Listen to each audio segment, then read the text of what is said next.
ನೀವೇನು ಮಾಡ್ತೀರಾ, ಫೋಲ್ಡ್ ಇದೆ, ನೀವು ಓಪನ್ ಮಾಡಿ ಫೋಲ್ಡ್ ಮಾಡಬೇಕು. ಫೋಲ್ಡ್ ಮಾಡಿದಾಗ ಎಡ್ಜಸ್ನ ನೀಟಾಗಿ ಇಟ್ಕೊಳ್ಳಿ. ಓಪನ್ ಮಾಡಿದೆ, ಫ್ರಮ್ ರೈಟ್ ಟು ಲೆಫ್ಟ್ ಏನು ಮಾಡಿದೆ, ಫೋಲ್ಡ್ ಮಾಡಿದೆ. ದೆನ್ ನೆಕ್ಸ್ಟ್ ಇನ್ನೆಲ್ಲ ಮಾಡೋದು ಅಪ್ ಟು ಡೌನ್ ಈ ಥರ ನಿಮ್ಮ ಕಡೆಗೆ.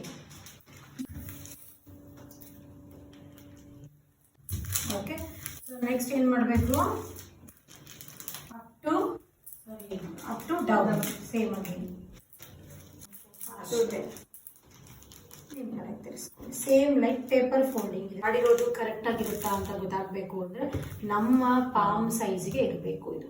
ಓಕೆ, ಸೊ ನಮ್ಮ ಪಾಮ್ ಸೈಜ್ ಕರೆಕ್ಟ್ ಇದೆಯಾ? ಕರೆಕ್ಟ್ ಇದೆ. ಓಕೆ, ದೆನ್ ನೆಕ್ಸ್ಟ್ ಒನ್, ನೀವೆಲ್ಲ ಕಟರ್ಸ್ ಕೊಟ್ಟಿದ್ದೀವಿ. ಸೊ ಇದೇ ಕಟರ್ಸ್ ನಾವು ಯೂಸ್ ಮಾಡಿ ಎಷ್ಟು ಮ್ಯಾಕ್ಸಿಮಮ್ ಇರುತ್ತೋ ಅಷ್ಟು ಮ್ಯಾಕ್ಸಿಮಮ್ ಮೇಲೆ ಎಳ್ಕೊಳ್ಳಿ. ಸೊ ನಾನು ಹಿಂಗೆ ವರ್ಕ್ ಮಾಡ್ತೀನಿ, ಹಿಂಗೆ ವರ್ಕ್ ಮಾಡಿದಾಗ ಏನಾಗುತ್ತೆ, cut cut cut cut cut ಆಗುತ್ತೆ.